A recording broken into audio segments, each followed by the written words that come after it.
प्रतिकारणभूत स्त्रीशी संयुक्त होतात ते ब्रह्मचर्य होते.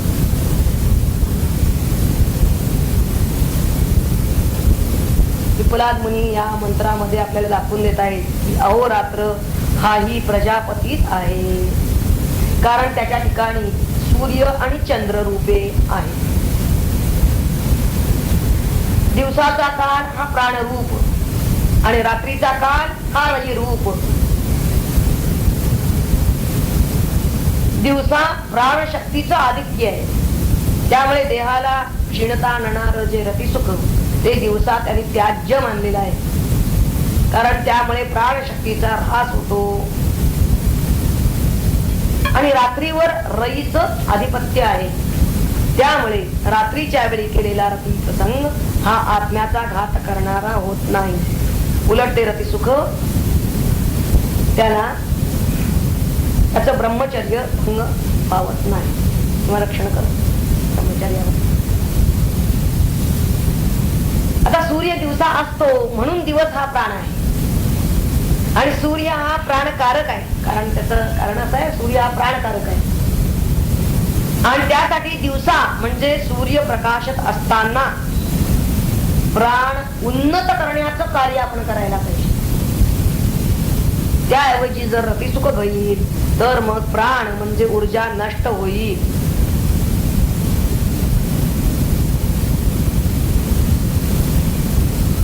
साधी गोष्ट आहे की प्राण श्वास आपण घेतो ना, प्राण घेतो, किती तो प्राण खर्च करतो, म्हणजे श्वास आपले निश्वास भटकतो तेवढी त्याची ऊर्जा जाते.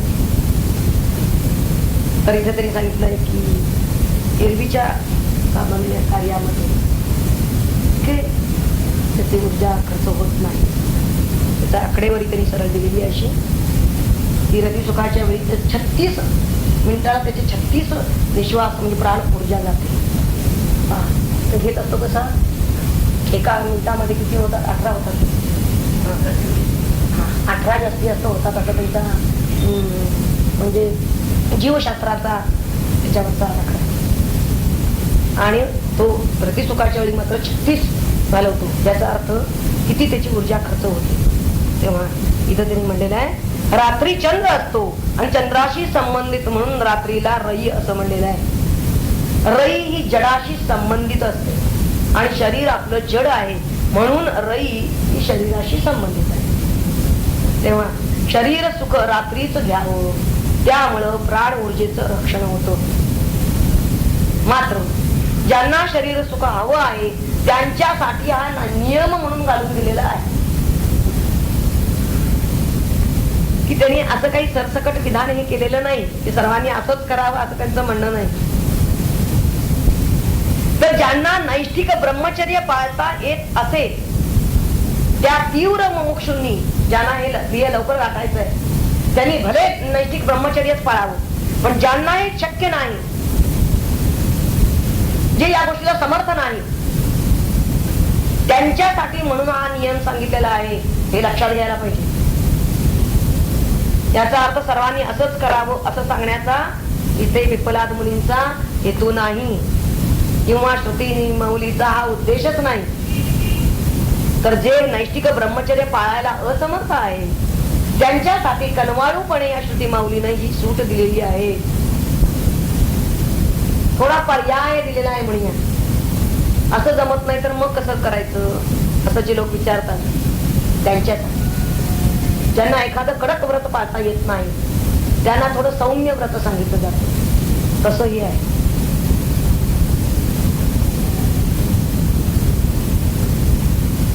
पुढचा 14वा मंत्र काय आहे पाहूया. अन्नम वै प्रजापतिस्ततो हवै तद्रे तस्मादिमा प्रजा प्रजायन्त इति हा शेवटचा शब्द आलेला आहे. म्हणजे मूळ जो प्रश्न विचारला होता ना, प्रजा कशी निर्माण झाली, हा मूळ प्रश्न आहे कबल्लिकात्यानाचा.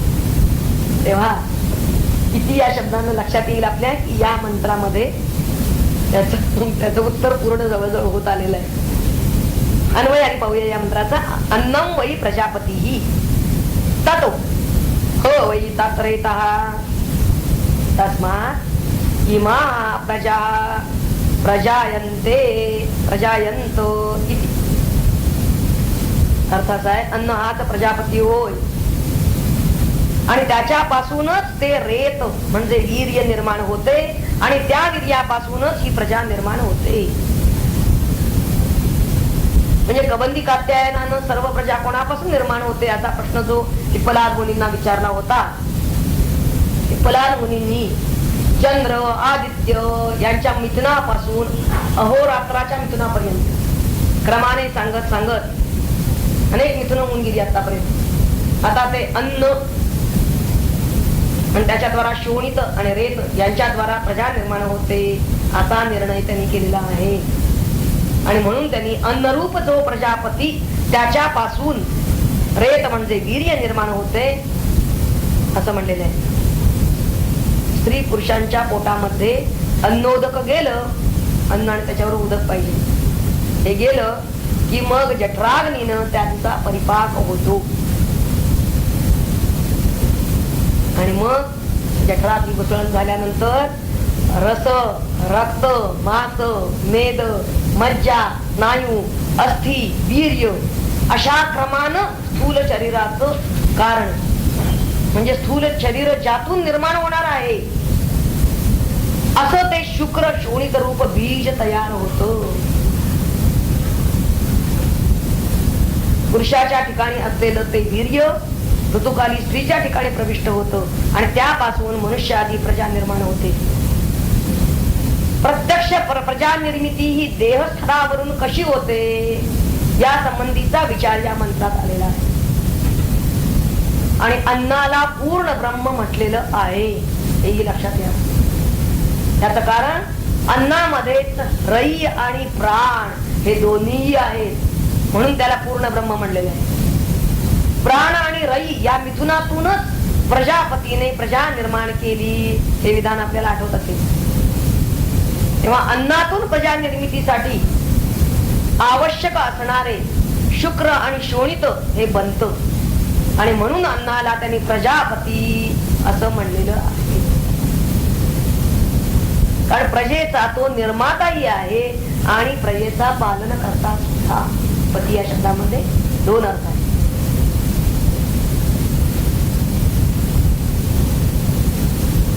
तेव्हा या झालेल्या टीकाच्या मंत्रावरचा आधी आपण वरदान वाक्याची टीका वाचूया आणि मग 15वा मंत्र. मंत्र 11वा होऊन गेल्या. 12व्या मंत्रापासून सुरुवात केली आहे. 12वा मंत्र मासो वै प्रजापती. वर्ष जाता मोजायास प्रत्ययासी येती मास गणिताया वयवास वर्ष तेथे लीन होते. तेणे प्रजापती हा मास कृष्ण पक्ष हा रई त्यास देवी शुद्ध या पक्षात प्राणरूपी जाणावे. प्राण तत्वता जे जाणती ऋषी शुक्ली यज्ञ करीती आणि दुसरे यज्ञाप्रती वर्ती कृष्ण पक्षाते. इथे काळाची विभागणी कथिली आहे उपलक्षणी महत्व नाही त्या लागुनी वैशिष्ट्य आहे वृत्तीचे.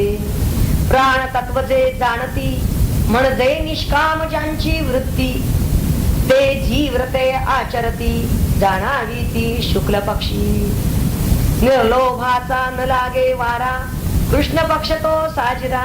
2 नकार म्हणजे 1 उकार आहे. स्वार्थी कर्मे कधीही करा मानावद्य पक्षात ती. पुढचा मंत्र आहे अहोरात्रा वै प्रजापती. मास होतसे दिवसामुळे दिवस स्पष्टपणे कळे म्हणून प्रजापती मानिले काल रूपे दिवसाची. उदयापासून उदयाविरी दिवस धारणा होते पुरी. 2 विभाग त्या भीतरी दिन रजनी या रूपाने. प्रकाशयुक्त दिन हा प्राण अंधारी निशारई जाण. या विभागा अनुलक्षून वागावे की जाणत्याने. कर्तव्य कर्मे करणे दिवसा रात्री भोगावे विलासा. विश्रांती स्तव पुरेसा गृहस्थे वेळ राखून. योग्य वेळी योग्य कर्म संयमाचे हेची मर्म म्हणून रात्री सेवणे काम ब्रह्मचर्या परी होते. रात्री अनुमोदिली रती नसावी ती विषयासक्ती. प्रजाकांक्षी उत्कट प्रीती सेवावी ती गृहस्थाने. दिवसा उष्णता विशेष अवसर नसे विश्रामास. देणे ओजाचा होतो राहत पतन झाल्या शुक्राचे. ओजावरी अवलंबून बलासाठी राही प्राण. देणे दिवसाचे मैथुन घातक होते प्राणासी. संयमाचा सुटता तोल कार्यक्षमता उणावेल. रोग मरमा पीडितील आयु होते खिन्न अल्प. काय त्यामुळे दुष्परिणाम होणार आहेत ते शेवटच्या कधी ओळीमध्ये संपूर्णतः सांगितलेले आहे. नुसतंच प्राणघात होतो असं नाही, तर ते म्हणतात आपली कार्यक्षमता सुद्धा उणावेल, अनेक रोग सुद्धा येतील आणि आपलं आयुष्य सुद्धा अल्प होईल, कमी होईल. पुढचा मंत्र आहे 14वा. अन्नम वै प्रजापती. अन्नामुळे निश्चिती वाढे ओज प्राण शक्ती. म्हणून अन्ना प्रजापती मानणे ते ओघाने. स्त्री पुरुषांच्या शरीरात अन्नामुळेची वाढतात. सर्व धातू बीजभूत रेत होते पुढे त्याचे.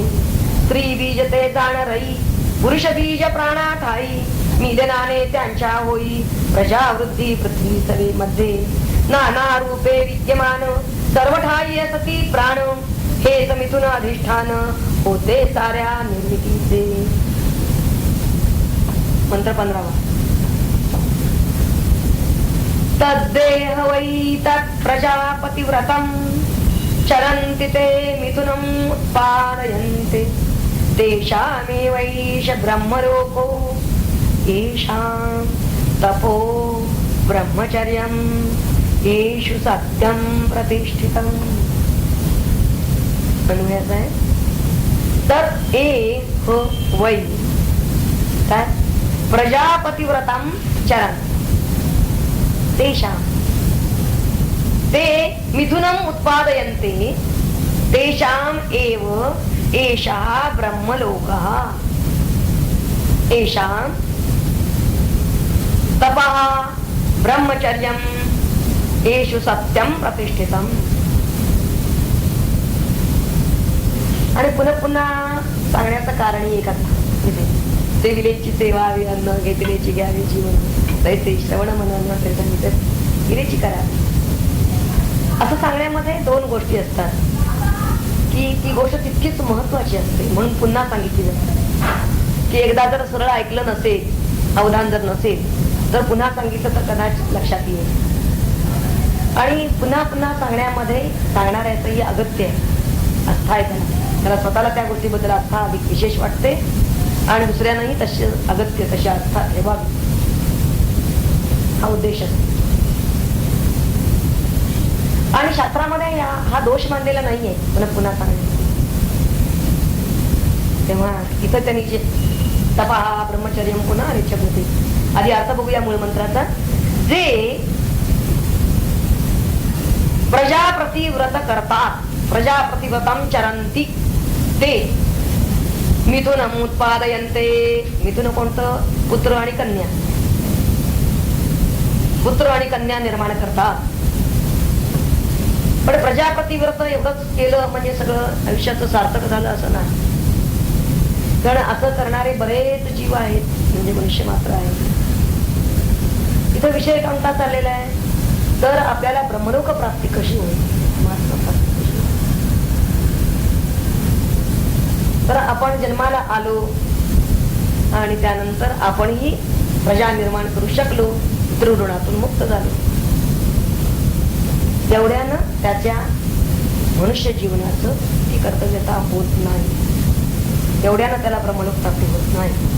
तर त्यासाठी काय काय पाहिजे? तेषां तप ब्रह्मचर्य आणि सत्य यांचं आचरण जे करतात त्यांनाच ब्रह्मलोक प्राप्त होतो असं ते म्हणतात. तेषामेव एषा ब्रह्मलोका, त्यांच्यासाठीच हा ब्रह्मलोक ठेवलेला आहे. एषाम जे तपो ब्रह्मचर्य आणि सत्यम प्रतिष्ठितम, हे ज्यांच्या ठिकाणी येशू ज्यांच्या ठिकाणी आहे, केवळ प्रजाप्रती व्रत आचरण करणे म्हणजे प्रयोत्पत्ती करणे एवढंच केल्यानं आपल्याला चंद्रलोक प्राप्ती रूप फल मिळेल असं समजू नये, तर ते मिळत नाही. उत्तम लोकाला आपण जाऊ, कारण जर एवढंच असतं, तसं असतं जर, तर मग पशूंना सुद्धा ते मिळालं. कारण पशु सुद्धा, पशु पक्षी हे सुद्धा, इतर प्राणी सुद्धा, इतर सर्व योनी प्रजोत्पत्ती करतातच. तर मनुष्य मात्राचं तेवढंच एक कर्तव्य आहे असं नाही. तर ब्रह्मलोक प्राप्तीसाठी श्रुतींनी 3 गोष्टींची आवश्यकता सांगितलेली आहे, प्रतिपादन केलेली आहे. या मंत्रामध्ये कोणत्या त्या 3 गोष्टी सांगितलेल्या आहेत ती बलाद मुलींनी महत्वाच्या पाहूया. पहिलं आहे त्यातलं तपो, तपाहा. दुसरं आहे ब्रह्मचर्यम, आणि तिसरं आहे प्रतिष्ठित सत्य. नुसतं सत्य नाही, सत्य म्हणजे काय ते कळलं, शब्दानं कळलं, सांगता आलं म्हणजे झालं नाही. प्रतिष्ठित ते त्याच्या ठिकाणी स्थापन झालेलं आहे का, आचरणात आहे का, त्याच्या सत्य प्रतिष्ठा असा शब्द आहे. तेव्हा तप आणि ब्रह्मचर्य या दोनचा विचार आपण आधी केलेला आहे, मागच्या मंत्रांमध्ये येऊन गेलेला आहे. ज्या ज्या 4 गोष्टी त्यांनी सांगितल्या त्यामधल्या तप आणि ब्रह्मचर्य या 2 गोष्टी होत्या. ते तर सगळं झालं. सर्व तऱ्हेनं तप आपण जे अथक परिश्रम आहे, प्रयत्न आहेत, तर इथं त्यांना सांगायचंय. आणि कशासाठी आहेत ते प्रयत्न? मनुष्य अथक सुद्धा करतो, पण कोणत्या गोष्टीसाठी करतो? ईश्वर निर्णय सदा वाणे चित्ती या नाव तप, हा भाग गेलेला आहे आता, आणि त्याचा पुन्हा आता आपल्याला रिप्लेसमेंट करणं बरोबर नाही. तप हा भाग आपण इथं जर काढून बघालो किंवा थोडं मनन कराल तर लक्षात येईल. तसंच ब्रह्मचर्याचा आपण या 2ही गोष्टींचा सविस्तर विचार केलेला आहे. जवळजवळ अर्धा पाऊण तासपर्यंत आपण यावर त्यावेळेला विचार केलेला आहे. त्यामुळे या दोहोंचा विचार मी यावेळेला सोडला आहे. जे गैरहजर असतील त्यांनी इतरांच्या वया बघाव्या. या मंत्रामध्ये महत्वाचं त्यांनी जे सांगितलेलं आहे, प्रतिष्ठित झालेलं सत्य, ते म्हणजे काय ते थोडक्यात जरा बघून मग थांबू आपण. मग त्याचा आणखीन सविस्तर विचार पुढच्या वेळेला करू. ज्याच्यामध्ये मिथ्या त्याग आहे, मिथ्या गोष्टीचा त्याग, मिथ्या जी गोष्ट आहे, जी सत्य नाही त्याला मिथ्या म्हणायचं, जी भ्रांत आहे. मिथ्या या शब्दाचा अर्थ आहे नश्वर, जी गोष्ट नाशवंत आहे,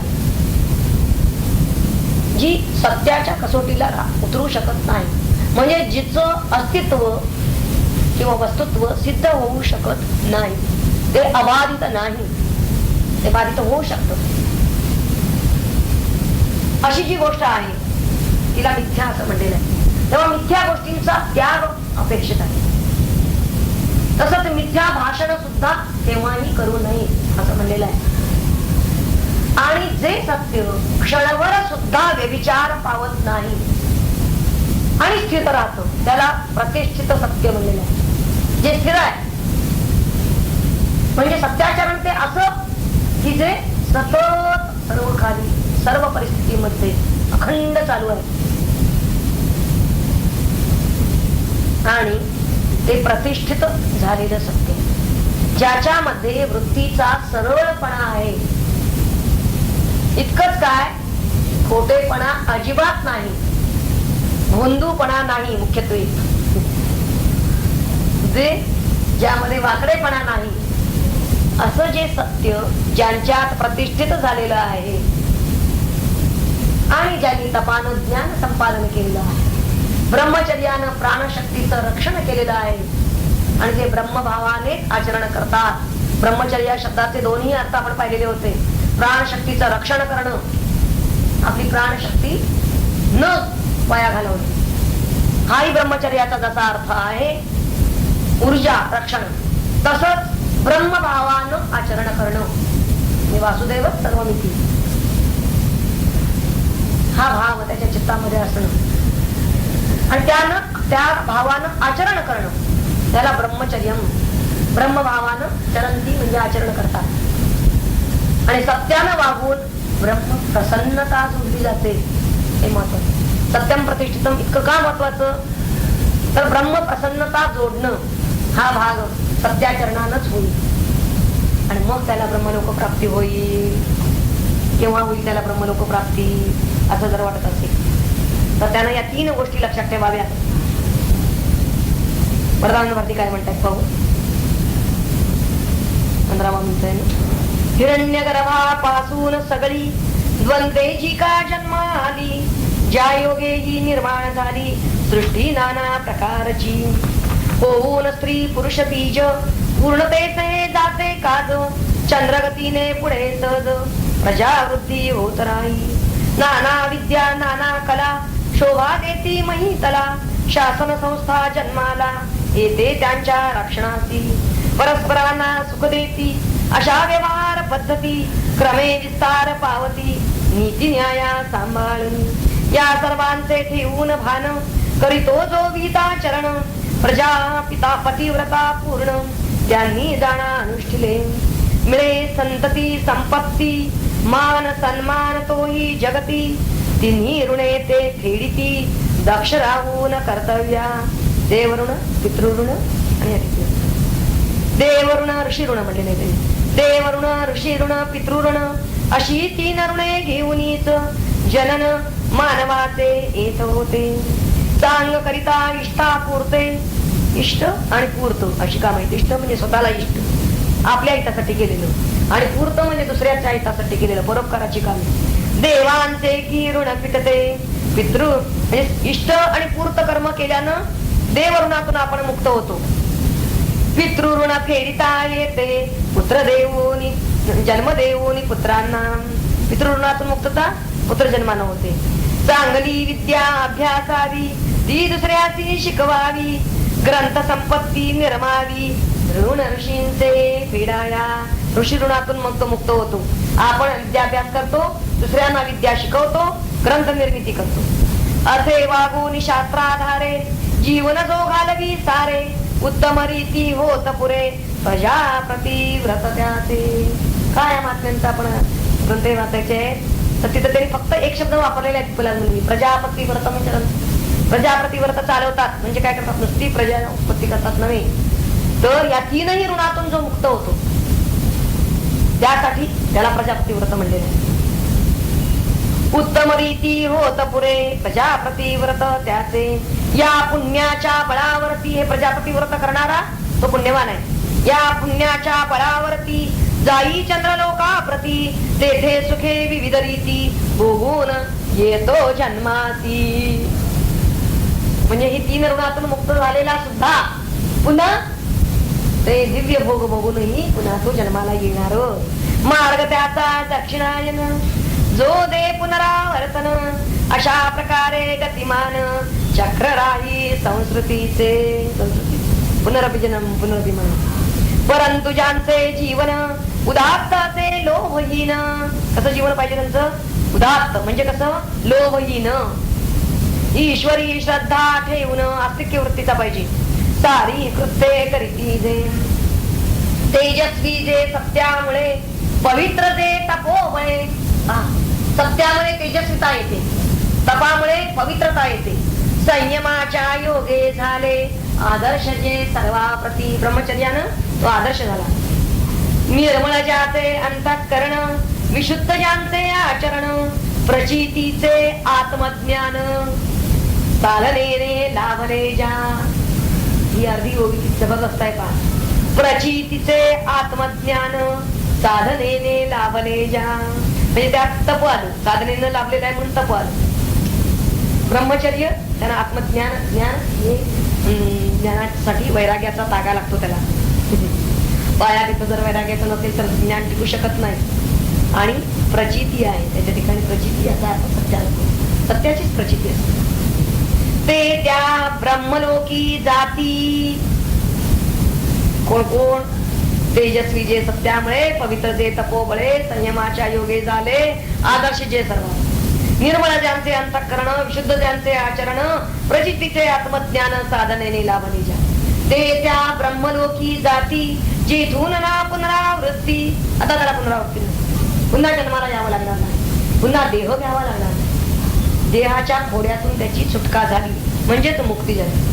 सूर्यमंडला भेदिती हेच महात्मे सत्याने. सूर्यमंडलाचा भेद करून जातो.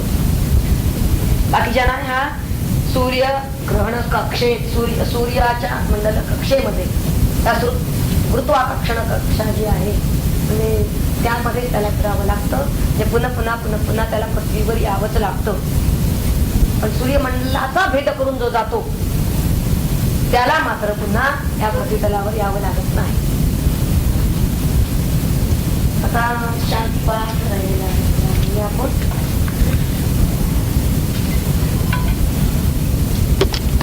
त्याची चित्र 16.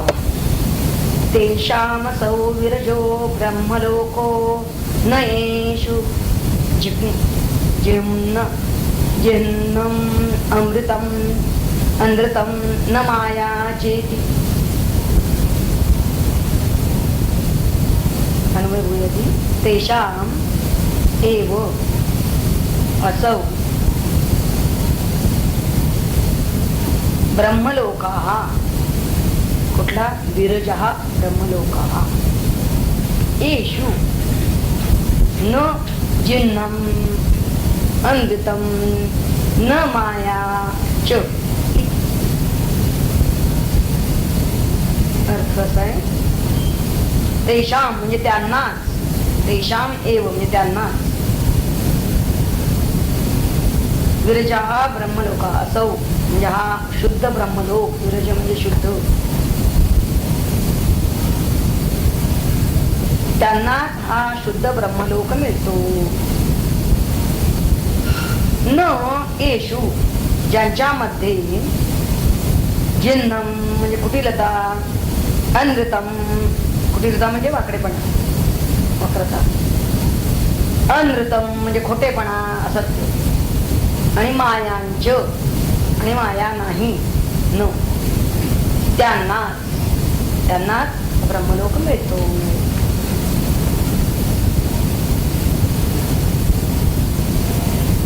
व्यवहारामध्ये गृहस्थ मनुष्याला कुटिलता किंवा खोटेपणा किंवा माया या सगळ्याचा अंगीकार त्याला करावा लागतो.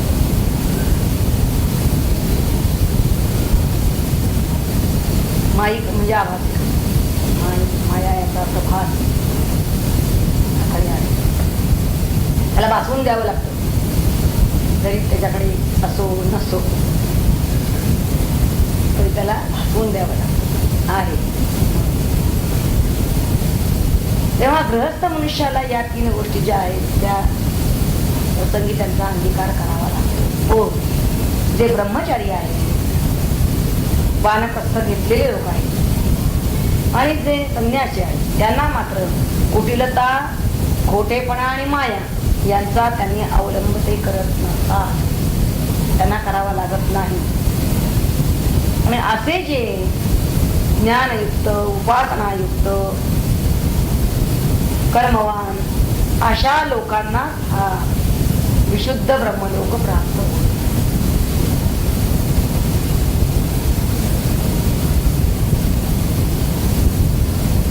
माया असा शब्द आलेला आहे.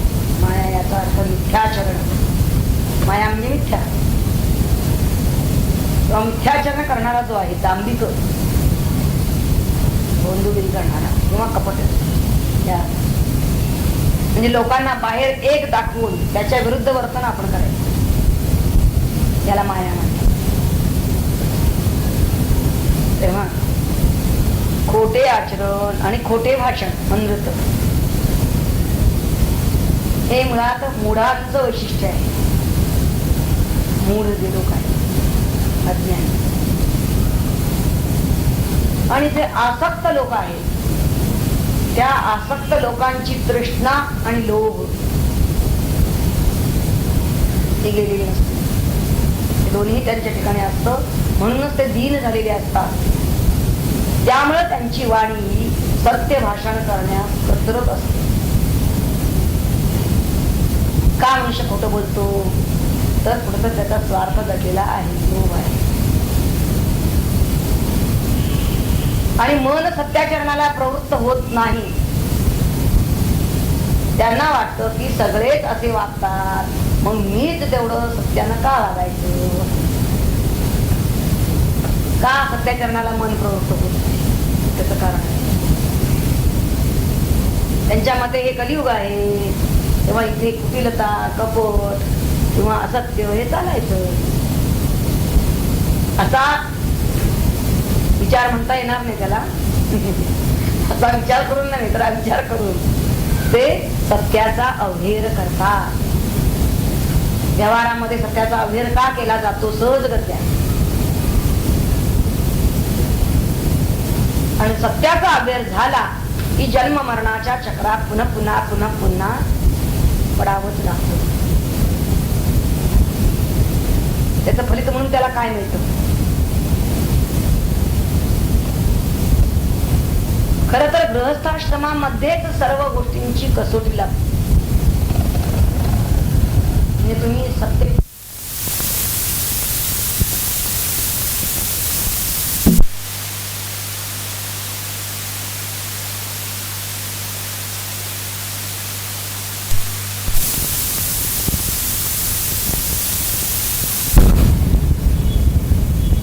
सत्य भाषण आपण कितपत करू शकतो? आपल्याजवळ सौजन्य किती आहे? किंवा आपलं अंतःकरण कितपत रुजू आहे? आणि तर वाकडेपणा सांगितला त्यांनी, मग त्या प्रमाणात आपल्याला सरळपणा पाहिजे. तेव्हा या सर्व गोष्टींच्या कसोटीतून जो पार पडणारा ग्रस्त असेल तो खरोखर धन्य होईल. त्याच्या लेखी हा विशुद्ध विरज असा निर्दोष असा ब्रह्मलोक ठेवलेला आहे. तेव्हा खरं तर आपण हे मानवी जीवन सत्यप्राप्तीसाठी आहे हे ओळखलं पाहिजे. म्हणून सत्याचरणामध्ये तडजोड करता कामा नये.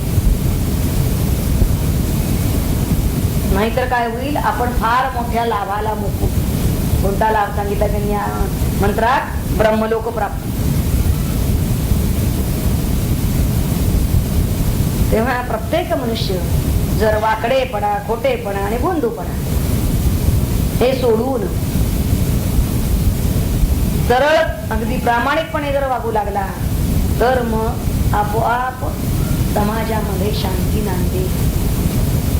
3 गोष्टी सोडायला इथे सांगितलेल्या आहेत पिपलांनी.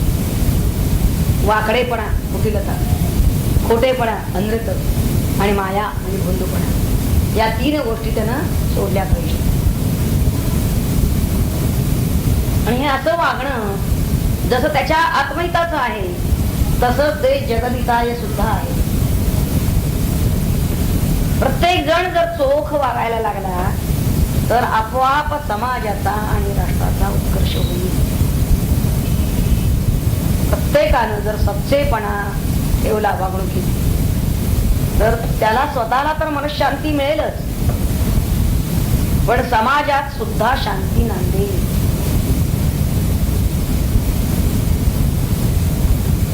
प्रत्येकानं भुंदूपणा जर सोडला तर आत्मोन्नती बरोबर समाजोन्नती किंवा समाज सुद्धा भक्कम होईल, समर्थ समाज निर्माण होईल. तेव्हा उपनिषदामध्ये या सांगितलेल्या गोष्टी जरी आपल्याला साध्या वाटत असल्या तर त्या फार मौलिक आहे, मूलभूत आहे आणि अत्यंत मूल्यवान आहे.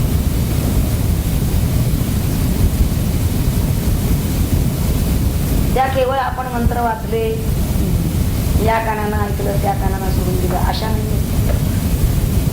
तर इथं आलेली जी तत्व आहे किंवा जी मूल्य आहे ती जीवनामध्ये जर त्यानं उतरवली तर धन्य जीवनाचा अनुभव होतो. उपनिषदांचा अभ्यास हा या दृष्टिकोनातून करायला पाहिजे. हा मंत्र आपल्याला हा संदेश देतो आहे की आपण नेमकं काय सोडलं पाहिजे, काय टाळलं पाहिजे, की ज्यामुळे आपलं तर हित होणारच आहे आणि त्याचबरोबर संपूर्ण समाजाचं सुद्धा हित त्यात दडलेलं आहे. प्रत्येक व्यक्तीने जर हे ठरवलं तर तो स्वतःच कल्याण तर करूनच येईल पण जगाचंही कल्याण करू. पण हे कुठल्या प्रश्नाचं उत्तर आहे? त्याचा प्रश्न नाही. हे काय आहे आता हा शेवट आलाय, समारोप आलेला या मंत्रामध्ये. म्हणून त्यांनी आता आपल्याला म्हणजे ब्रह्मलोक प्राप्ती असं नाही की बुवा सृष्टीत प्रजा कशी निर्माण झाली हा पहिला प्रश्न होता त्याचा, आणि त्याचं उत्तर त्यांना सगळं त्यांनी ज्या पिपलाद मुनींनी 15व्या मंत्रापर्यंत घेऊन झालेलं आहे. 15व्या का 14व्या मंत्रापर्यंत संपलंय खरं तर. तसं पाहिलं तर ते 14व्या मंत्रातच संपलेलं आहे. नंतर त्यांनी आपल्याला तप, ब्रह्मचर्य, सत्य प्रतिष्ठा ही पुन्हा सांगितलेली आहे, आणि त्या आधारे पुढे ते सांगतात की ब्रह्मलोक प्राप्ती जर आपल्याला हवी असेल तर. आणि शेवटी त्यांचं सरळ कुठलेही जरी साधू झाले, सत्पुरुष झाले, तरी ते शेवटी म्हणतात की अरे तुम्हाला हे सगळं जे काही समजून घ्यायचं आहे, ही सृष्टी कशी निर्माण झाली किंवा ही प्रजा कशी निर्माण झाली, मी कसा निर्माण झालो, हे सगळं जरी समजून घेतलं तर शेवटी आपण कसे निर्माण झालो याच्यापेक्षा आपण आता निर्माण जे झालो आहोत ते आपल्या संपूर्ण जीवनाचं सार्थक कशात होणार आहे याच्यावर दृष्टी आपली पाहिजे. पुन्हा आपण निर्माण कसं होणार नाही, कारण निर्माण झाला म्हटलं की पुन्हा विनाश आला त्याचा. तेव्हा या उत्पत्ती आणि विनाश या चक्रातून आपण सुटू कसं याच्यावर दृष्टी त्यांची गेलेली सुटलेली नाहीये या ध्येयावरून, आणि तशी आपली सुटू नये. कारण त्यांच्याकडे जे जे आलेले आहेत ऋषी प्रश्न विचारायला म्हणून, तर हे महान ऋषी आहेत, तेव्हा त्यांनी हाच शेवटी संदेश दिलेला आहे. म्हणजे हे काही वास्तविक त्यांनी प्रश्न विचारलाय काय ब्रह्मलोक प्राप्ती कशी होईल असा प्रश्न विचारला, आणि म्हणून त्याचं हे उत्तर असं नव्हे. तर शेवटी त्यांना सांगायचं आहे की जरी तुला सृष्टी कशी निर्माण झाली असा जरी तुला प्रश्न पडला असला तरी सुद्धा, हा ब्रह्मलोक जरी निर्माण झाला असला तरी सुद्धा निर्माण झाल्यानंतर आपण काय कर्तव्य आहे आपलं याच्यावरती तुझी दृष्टी ठेव. आणि म्हणून पिपलाद मुनींनी त्यावर दृष्टी त्याची राहावी यासाठी. कारण केवळ जिज्ञासाला काही माणसं प्रश्न विचारतात, पण ती जिज्ञासा पुढं परिणत व्हायला पाहिजे ज्ञानामध्ये, तर तो ज्ञानी होईल. नाहीतर अनेक गोष्टींचं नुसतं आपली माहिती करून घेतली म्हणजे ज्ञान झालं असं नाही. सर्व गोष्टींची माहिती करून घेतली अनेक क्षेत्रात म्हणजे ज्ञान झालं असं होत नाही. तर त्यांना ज्ञानी व्हावं ही कल्पना असते या महात्म्यांची. आणि म्हणून हा प्रश्न जरी त्याच्या मूळ प्रश्नाचं उत्तर नाही असं वाटत असला तरी सुद्धा समजा अशी प्रत्येकानं जर अशा तऱ्हेने हे केलं तर निर्मितीवरचा प्रश्नच येणार नाही. ज्याची निर्माण होते काय निर्माण झाली म्हणजे विचारपेक्षा कुठून निर्माण झाली, कशातून निर्माण झाली हा प्रश्न तरी विचारलेला. पण आपलं खरं हित कशात आहे ते जाणणारे लोक आहेत. म्हणून त्या ऋषींनी आपल्याला पहा प्रश्नोपनिषदामधील आपला प्रश्न काय आहे, प्रजा कोठून उत्पन्न होता असा मूळ प्रश्न आहे. आणि त्याचं उत्तर पिपलाद मुनींनी प्रजापती म्हणजेच काय एकमेव मूलभूत शक्ती अशी सांगितलेली आहे.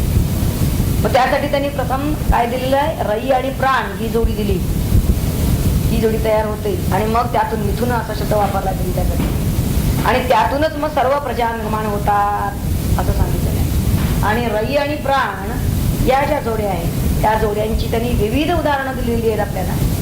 आणि ती उदाहरणं ते चंद्र, सूर्य किंवा संवत्सर, नंतर मग मास, मग त्यानंतर त्यांनी दिवस, अहोरात्र अशा तऱ्हेची उदाहरणं खूप देत ते दिवस रात्रीपर्यंत आलेले आहेत. आणि मग नंतर त्यांनी अन्न हे सांगितलं, कारण शुक्र शोणित याच्यापासून उत्पत्ती होते आणि हे शुक्र शोणित अन्नापासून बनतं, तेव्हा अन्नाचं महत्वही त्यांनी सांगितलं.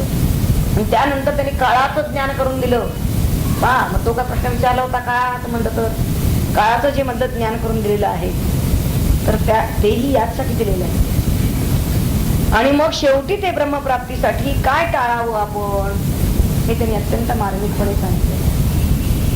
तेव्हा पहिल्या प्रश्नामध्ये प्राण हा प्रजापती व आत्ता म्हणजे भक्षण करता असं सांगितलेलं आहे. पण त्या प्राणाचं प्रजापतित्व आणि अतृत्व म्हणजे काय त्याचं भक्षण कार्य जे आहे हे आपल्या शरीरामध्ये निश्चित करावं. कशा तऱ्हेनं चालतं ते हे प्राणाचं कार्य शरीरामध्ये नेमकं कसं चालतं हे त्यांना सांगायचं आहे. आणि ते सांगण्यासाठी आता दुसरा पुढचा प्रश्न येणार आहे. अथ द्वितीय हा प्रश्न काय म्हणतायत पहा. अथ हैनं भार्गवो वैदर्भिः पप्रच्छ. भगवन् कत्तेव देवाः प्रजा विधारयन्ते कतर एतत् प्रकाशयन्ते कः पुनरेषां वरिष्ठ इति. तीन प्रश्न विचारले. असा सगळ्यांना एकच प्रश्न आहे. अन्वय बघूया. अथ नंतर ह एनं भार्गवाः वैदर्भिः पप्रच्छ. हे भगवन्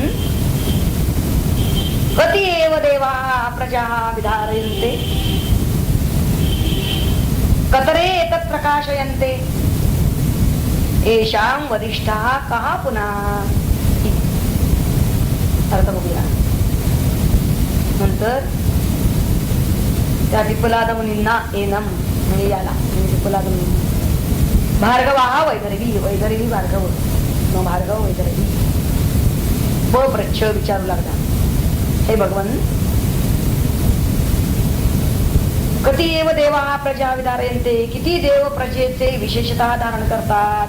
विधारयन्ते विशेषतः धारण करतात. कति एव म्हणजे किती देव. कोणकोणते देव आहेत की जे या प्रजेचं धारण करतात. धारणा आधार देतात त्या प्रजेला. कतरे एतत् प्रकाशयन्ते. त्यातील कोणते देव हे प्रकाशन करतात.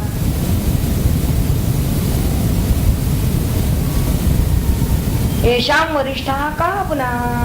यातील आणि पुन्हा वरिष्ठ कोण इति असं विचार. पहिल्या प्रश्नामध्ये विश्वाची उत्पत्ती त्यानंतर प्राण आणि रई यांचं नातं हे सांगितलं गेलं. आणि आता जो दुसरा प्रश्न आहे तो प्राणाविषयी आहे आणि तो विचारला आहे भार्गव वैदर्भी भार्गव ऋषींनी.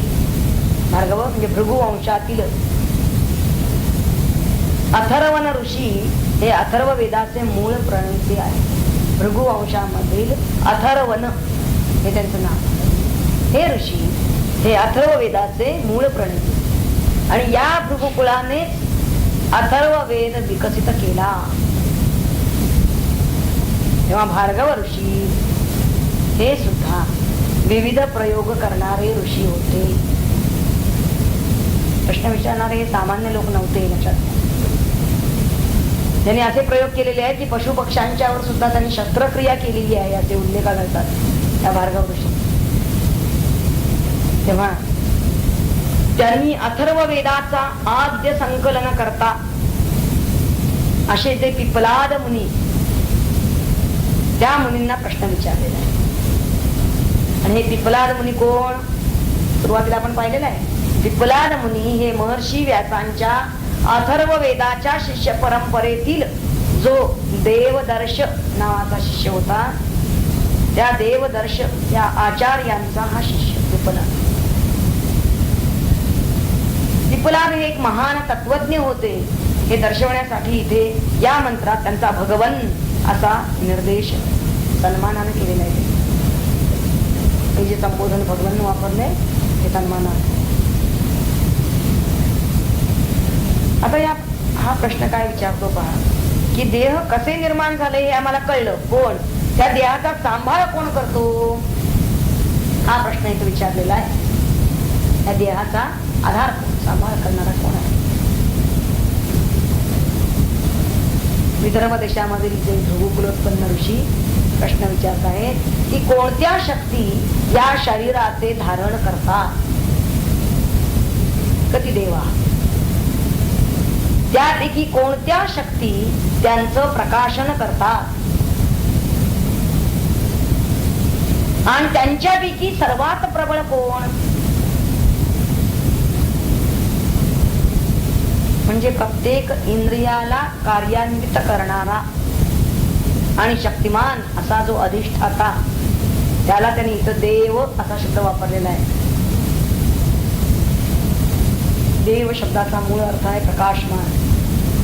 प्रकाशित करणारा, कार्यान्वित करणारा. भार्गव विचारत आहेत, सर्व प्रजांचे देह कोणाच्या आधाराने चालतात? ज्ञानेंद्रियांच्या मुळे कळते. कळण्याचं जाणीव होण्याचं काम ज्ञानेंद्रिय करतात, तर कर्मेंद्रियांच्या मुळे कार्य घडतं. हे जे घडतं ज्ञानेंद्रिय आणि कर्मेंद्रिय यांच्याकडून, ते कोणाच्या प्रकाशनामुळे घडतं?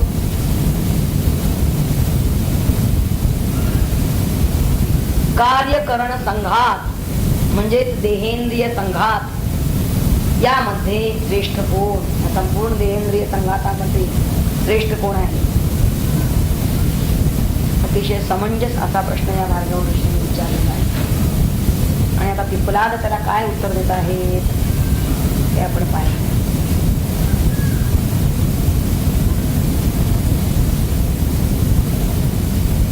मंत्र दुसरा. तस्मैत होवाचा आकाशो, दोन अवघड चिन्ह आहे. हवा एव एष देवो वायुरग्निरापः पृथिवी वाङ्मनसश्चक्षुश्रोत्रञ्च ते प्रकाश्यभिवदन्ति वयमेतद्बाणम् अवष्टभ्य विधारयामः. अन्वय पाहूया. तस्मै सहा ह उवाच. आकाशः ह वै एषः देवः. वायु अग्निः आपः पृथिवी वाक् मनः चक्षुः श्रोत्रम् ते प्रकाश्य अभिवदन्ति वयम् एतत् बाणम् अवष्टभ्य विधारयामः. अर्थ बघूया. तस्मै म्हणजे त्याला, असं विचारणाऱ्या त्याला, म्हणजे कुणाला? भार्गवाला. सहा तो पिपलाद मुनी उवाच म्हणाला.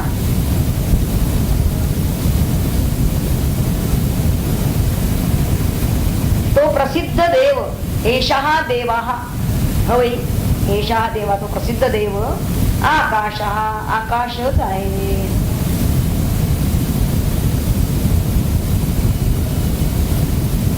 वायू अग्नी आप म्हणजे जल आणि पृथ्वी आणि आधीचा आकाश, ही पाच महाभूत, पंचमहाभूत ही शरीराचा आरंभ करणारी आहे. आरंभ म्हणजे शरीर निर्मिती जी होते पंचमहाभूतांचं पंचीकरण होऊन, त्यातून म्हणजे ते शरीर पंचभौतिक आहे. या पंचमहाभूतांनी बनलेलं आहे. आरंभ करणारा याचा अर्थ. पंचमहाभूताशिवाय शरीर, स्थूल शरीर बनू शकत नाही. म्हणजे पंचमहाभूत आहेतच, शिवाय वाक मन चक्षु आणि श्रोत्र ही कर्मेंद्रिय आणि ज्ञानेंद्रिय ही सुद्धा कार्यलक्षण आणि करण लक्षण असे हे देव आहे. देवा हा म्हणलंय ना, एषा हा देवा, हे सुद्धा देव आहे. आणि हे देव ते म्हणजे ते देव प्रकाश्य अभिवदंती, आपलं महात्म्य प्रकट करून काय करतात? अभिवदंती, आपल्या श्रेष्ठत्वासाठी परस्पर स्पर्धा करून बोलतात. अभिवदंती, प्रत्येक जण आपापलं महात्म्य सांगतोय की मीच या शरीराचा आधार आहे. त्या शरीराला प्रकाशित करणं, प्रकाशन त्याचं करणं, त्याला कार्यरत करणं हे मीच करतो, माझ्यामुळेच हे होत आहे असं यातलं प्रत्येक जण सांगतोय. पंचमहाभूतापैकी आणखी पुन्हा ही कर्मेंद्रिय ज्ञानेंद्रिय सगळीच सांगताय. आम्ही या कार्यकरण संघात रूप शरीराला अभि त्यांनी म्हटलेलं आहे की आम्ही सोहो कडून आधार देतो. विधारयामः त्याला आम्ही धरलेलं आहे, धरून ठेवलेलं आहे. म्हणजे अवष्टभ्य. काय आम्हीच याला एखाद्या जसं मोठ्या वाड्याला जसा खांब असतो ना, त्या खांबाचा जसा आधार असतो. पूर्वीच्या काळी जे इमारती बांधल्या जात होत्या त्यामध्ये एक खांब जो असायचा तो त्या संपूर्ण मुख्य खांब असायचा. त्याला काय म्हणत नीर का काहीतरी. तर तो मुख्य खांब जो असायचा त्याच्यावरती संपूर्ण सगळी ती इमारतच तोडलेली असायची. आणि म्हणून ते त्या खांबाची पूजा करतात. ब्रह्माची पूजा म्हणून ज्यावेळेला कुठला दिवस असतो तो आधीचा चतुर्दशीचा आधीला दिवस कुठला, धनत्रयोदशी, त्या दिवशी खांबाची पूजा. तर तो जसा आधार आहे सगळ्या आधाराचा, तसं यातलं प्रत्येक जण काय म्हणतोय की मीच या शरीर संघाताचा आधार आहे असं प्रत्येक जण सांगतोय. प्रत्येकाचा अभिप्राय काय, मीच एकट्यानं या सर्व संघाताला धारण केलं आहे. आता इथं बाणम असा शब्द आलेला आहे. बाण म्हणजे कर्म करण संघात रूप शरीर. बाण या शब्दात असा घ्यायचा आहे. म्हणजे त्याचा सूचित अर्थ आहे हे जे शरीर, स्थूल शरीर, त्याला बाण असं म्हणतात. कारण बाण मुळात हे एक तंतुवाद्याचं नाव आहे. एक तंतुवाद्य त्याचं नाव आहे बाण. आता त्याची उपमा त्यांनी शरीराला दिलेली आहे त्या बाणाची. कारण हे वाद्य आपल्याला धरता येतं आणि त्याचे सूर लावता येतात अशी पैज. म्हणजे का असं त्यांनी म्हणलं, कारण त्यांनी सहजगत्या ते सांगून टाकलेलं आहे. पण ते त्या काळातलं आपल्या लक्षात यायला पाहिजे. ही उपमा का दिली, तर त्या काळामध्ये हे जे बाण, हे जे तंतुवाद्य होतं, हे धरता येणं, धारण करता येणं हातात आणि त्याच्यावर सूर लावता येणं यासाठी पैज लावली जात असायची. आणि अशी पैज लावून सर्वश्रेष्ठत्वाचा, आपल्या स्वतःच्या श्रेष्ठत्वाचा दावा केला जात असतो. इथं काय करायचं आहे, इथं हे सगळे इंद्रिय आणि ही सगळी पंचमहाभूत आपल्या श्रेष्ठत्वाचा दावा करतायत. जणू काय प्रत्येक जण पैज लावतोय. जसं त्या बाण या तंतुवाद्यावरती ते आम्हीच धारण करतो, आम्हीच सूर लावू शकतो असं जसे पैज लावणारे लोक होते, त्या प्रकारे हे जणू काही या शरीराला आम्हीच धारण करतो. तर बाण म्हणजे शरीर, आता अर्थ त्यासाठी घ्यायचं. या शरीराला आम्हीच धारण करतो असं त्या पंचमहाभूतांनी, इंद्रियांनी जणू काही पैज लावलेली आहे. आणि पुढे मात्र ते सगळे पैसे हारलेले आहेत. तेव्हा पण या मंत्रामध्ये या सगळ्यांनी आपापल्या श्रेष्ठत्वाचा दावा केलेला आहे एवढंच सांगायचं आहे. त्या पिप्पलाद मुनींना प्रत्येकानं आपापल्या श्रेष्ठत्वाचा दावा केला. आणि एका दृष्टीने या संपूर्ण शरीर संघातामध्ये आहे ती समाविष्ट. शरीर हे पंचभौतिक आहे. पृथ्वी, आप, तेज, वायू, आकाश ही पंचमहाभूत या स्थूल शरीराची निर्माण करती आहेतच आरंभक म्हणजे. आणि या पंचमहाभूतांच्या पासून निर्माण झालेली जी पंच ज्ञानेंद्रिय आणि पंच कर्मेंद्रिय आणि मन, ही सुद्धा सर्व कार्यकरण स्वरूपच आहे. म्हणून त्यांच्या अभिमानी ज्या देवता त्या या कार्यकरण रूप संघात रूप शरीराला आम्हीच आधार आहोत असं म्हणू लागल्या.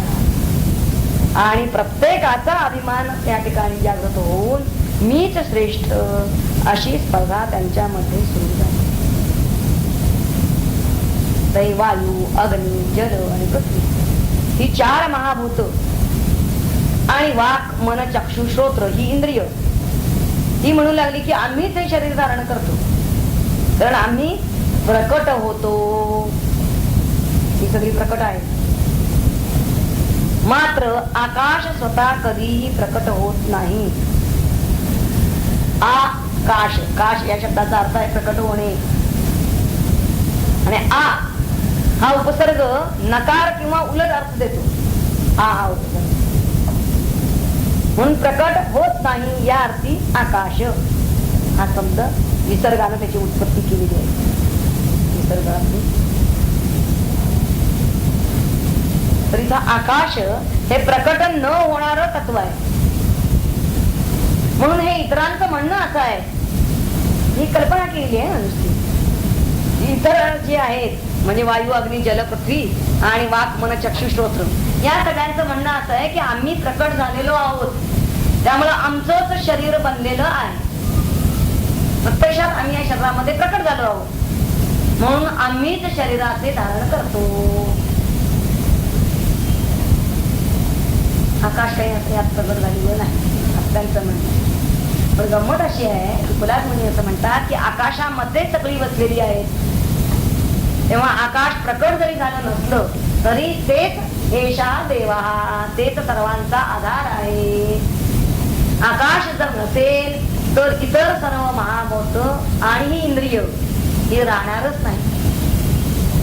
म्हणून आकाशच देव म्हणजे प्रकाशमान शक्ती होय, असं ते फुलाद मुनींना सांगायचं. आता पुढं काय ते म्हणतायत, कारण काही विचारलं या सगळ्यामध्ये श्रेष्ठ कोण, ते पुढच्या मंत्रात तिसऱ्या काही सांगतात, तान वरिष्ठा प्राण वाच. पुढच्या मंत्रात त्यांनी सांगितलेलं आहे त्या सर्वांमध्ये त्यांच्यामध्ये वरिष्ठ कोण तर प्राण. हे पुढच्या मंत्रात ते सांगतील, पण तो पुढचा मंत्र आपण पुढच्या वेळी घेणार आहोत. आधी आपल्याला वरदानंद भारतींची टीका या तिन्ही मंत्रांवरची पाहिजे आहे. 16वा मंत्र, पहिला अध्याय, प्रश्न पहिला, त्याच्यामधला 16वा मंत्र पाहायचा आहे आपल्याला यातला, तो पाहूया. तेव्हा विचारी कबंदी ब्रह्मलोकाची ही सिद्धी मानव मिळवू शके कधी, कुण्या आश्रमा सोपे. पिप्पलाद देती उत्तर, वेळ लागणे थोडा फार, योग्यता प्राप्त होण्यावर अवलंबून आहे. सत्य, तप, ब्रह्मचर्य यांनी शुद्ध होता हृदय, आत्मज्ञान प्राप्त होय तेव्हा मिळतो ब्रह्मलोक. ब्रह्मचारी वनी संन्यासी तया हे सोपे विशेषी, त्या मानाने गृहस्थासी काठिण्य ते वाट्याला. गृहस्थाश्रमा व्यतिरिक्त इतर तिन्ही आश्रमात होऊन घ्याया व्यवहारात, कारण काही उरतेना. करणे आत्म्याची समीक्षा, तपस्वाध्यायी लावणे लक्षा, पोटापुरती मागणे भिक्षा, किंवा खावी कंदमुळे. लौकिकाचा कोणताही ताप त्या आश्रमी नाही, म्हणून त्यांना राहता येई साधे संयमी सत्याने. मात्र ग्रहस्था आवर्जून करावे लागे अर्थार्जन, बहुधा साधत तेन शुद्ध अत्यंत राहुनी. सामाजिक परिस्थिती विचित्र राहे सभोवती, अनेकाशी संबंध येती मित्र शत्रू भले बुरे. कुटुंब समाज आणि देश यांच्या कर्तव्याचे पाश, बांधून ठेविती गृहस्थात. टाळणे ना इष्ट त्यांना, जशासी तसे वागता धरावी लागे वक्रता. विनोद करिता वा खेळता असत्याचा मोह होतो. आत एक बाहेर एक, उगीच करावे कौतुक. यांच्या वाचून लौकिक सांभाळता येत नाही. असे वागणे पितुक्या पुरते, बहुधा कधी ना राहते. सवय त्याचीच लागते चित्ताप्रती स्वार्थामुळे.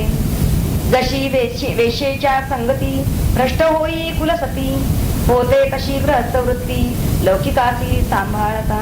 आणि इकडे अध्यात्मात हेन काही क्षम्य होत, लहान लहान साई लोचनात कण जाता भेदता. दंभ वक्रता आणि खोटे परमार्थाचे शत्रू मोठे, ब्रह्मज्ञान कधी ना भेटे नष्ट यांना केल्यावेळी. गृहस्थ अथवा संन्यासी, ब्रह्मचारी वा वनवासी, असो कोणी त्याचे पाशी मरी नसावे दुर्गुण हे. सरळ साधे वर्तन राही, कुटिलपणाचे नाव नाही. खोटेपणा अल्पांशी, स्पर्श ज्याची करतो ना. आत बाहेर सारखा, दंभन शिवे ज्या साधका. तोची शुद्ध ब्रह्मलोका प्राप्त होतो निश्चयाने. पिप्पलाद म्हणती हसून, तू अगदी आहेस तरुण. नीट देऊनी अवधान, ऐकले ना कात्यायना. ग्रस्तपणाची निज हृदयी, भीतीन धरावी अल्पई. संसारात राहू नाही, ब्रह्मज्ञानी होता येईल. संन्यासी ही भ्रष्ट होती, बाळा गुंतून मोहा प्रती. शिष्य शाखा मठ महंती, गुंतवी त्या पाशामध्ये. आश्रमावरती केवल अवलंबुनी नसे सकल, सत्य तपाचे ज्याची बळ तोच जातो उद्धरून. कबंधीने केले नमन म्हणे झाले समाधान. आशीर्वाद तुमचा पूर्ण लाभो माझ्या साधनेची. आता दुसरा प्रश्न त्यातला पहिला म्हणतो विदर्भ देशीचा सज्जन भार्गव करी दुसरा प्रश्न. पिप्पलादासी वंदन आधी केले आदराने. सद्गुरु हे महाराजा किती देव धरिती प्रजा. कोण आणि तसे ओजा प्रकाशुनिया देहाती. देव देहाचे धारक देव देहा प्रकाशक. यांच्यामध्ये कोण एक वरिष्ठ ऐसे मानावे. मंत्र दुसरा. तेव्हा बोलती पिप्पलाद एक झाला पूर्वी वाद. करीतो त्या तयाचा अनुवाद धारे तुझसाठी. पूर्वी एक झाला वाद म्हणजे छांदोग्य उपनिषदामध्ये हा वाद आलेला आहे. सगळेजण इंद्रियाची जी शरीरामध्ये आहेत कर्मेंद्रिय ज्ञानेंद्रिय आणि म्हणून या सगळ्यांनी बंड पुकारतो. प्रत्येक जण आपला दावा मांडायला लागलं की आम्ही आहोत म्हणून हे शरीर चाललं अशा तऱ्हेने त्यांनी दावा मांडला. आणि मग त्यातलं एका प्रजापतीने त्यांना असं सांगितलं त्याच्यावरती की प्रत्येकाने एक एक वर्ष जा अनुभवून जा म्हणजे मग त्या शरीर चालतं की नाही बघूया.